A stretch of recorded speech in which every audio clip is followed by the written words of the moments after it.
When we KIMURA someone in Jiu-Jitsu, we're taking their shoulder through extension and internal rotation. In the video before, the man's arm gets taken behind his back and planted on the ground, only to discover that his elbow's been broken. The KIMURA regularly breaks the elbow or the shoulder joint.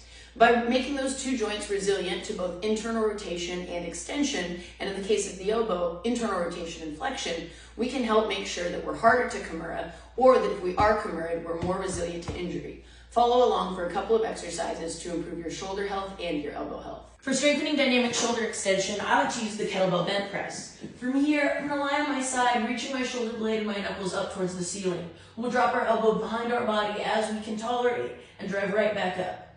I like to start with sets of 8 to 12 at a small RPE of 6 or 7 to begin with, and build up over time as your shoulder develops.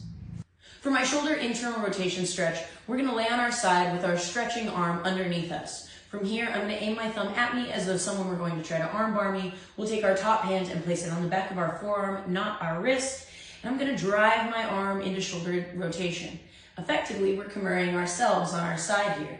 You'll feel a prolonged stretch in the back of your shoulder, and we'll hold this for 1 to 2 minutes. After our 1 to 2 minute hold, we'll do our isometric contractions. I like to start with 3 by 10 seconds, but you can build up to longer and more intense hold times as you develop.